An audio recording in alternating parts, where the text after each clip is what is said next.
Guys আপোনালোকে বিশ্বাস নকৰিব আজিৰ দিনটোত কি কি হৈছে চ' ভিডিঅ'টো এণ্ডলৈকে চাওক। Hey guys, আজি হ'ল মোৰ ভাগিনৰ বাৰ্থডে চ' ইয়াৰ বাৰ্থডে গিফ্ট কিনিব যাইছোঁ চ' বলক দেখাও কি কিনো। চবতছে আগত দোকানত আহিলোঁ বিকজ এটা কাম আছিল দেন মোবাইল এটা চেল কৰি কেনে মই বাহিৰত ওলাই আহিলোঁ নাইবৰ গিফ্ট কিনিবলৈ আৰু মই ইয়াক সেইটো গিফ্ট দিম যোনটো মই সৰু থাকাতে ভাবিছিলোঁ যে মোক কাশ কোনোবা এটা চাইকেল গিফ্ট দিলে হয় বাট এতিয়াতো মই ডাঙৰ হৈছোঁ ন গাইজ।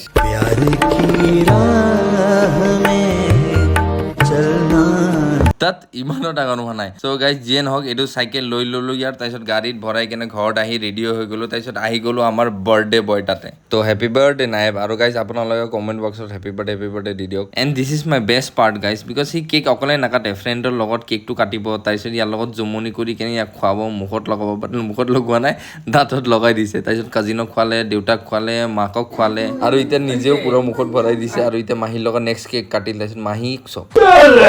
এতিয়া এইটো কেকৰ পৰা ফ্ৰেণ্ডক খুৱাব যাব না আৰু চক কি কৰি আছে চক এয়া লৈ আহিলে আৰু এতিয়া ইয়াৰ ফেন বেছ চক দুনিয়াৰ মানুহ খালে ইয়াৰ কাৰণে ৰখি আছে ই কেক কাটি আছে আৰু চবে কেমেৰা কৰি আছে হিৰো নাই আৰু এতিয়া হ'ল surprise time 1 2 3 and seriously guys cycle পোৱাৰ পিছত সি ইমান হেপী হৈছে না সি বেলেগ জোনত গুচি গৈছে পুৰা চেল্ফি প'ষ্ট চব দি আছে চাইকেলৰ লগত মামাক চাইকেলৰ থেংক ইউ কোনে দিব? হেপী বাৰ্থডে মামা। চ' নাও ইটছ খানা পিনা টাইম আৰু মোৰ ৱেটাৰীৰ জব আৰম্ভ হৈ গ'ল নাইবক খানা দিলোঁ আৰু নাইবক মাহীয়ে খুৱাই দিলে আৰু মাহীয়েও খাই দিলে তাৰপিছত বেলেগকো খোৱালোঁ আৰু বলক এতিয়া এটা গিফ্ট খোলোঁ আৰু এই গিফ্ট দেখা পাই কেনে নাইবতছে বেছি মই এক্সাইটেড হৈ গৈছোঁ because it's a remote control car ইয়াৰ অবভিয়াছলি চ' গাইজ আপোনালোকক এই ব্লগটো কেনেকুৱা লাগিছে কমেণ্ট বক্সত জনাব আৰু লাইক কৰিব নাপাহৰিব।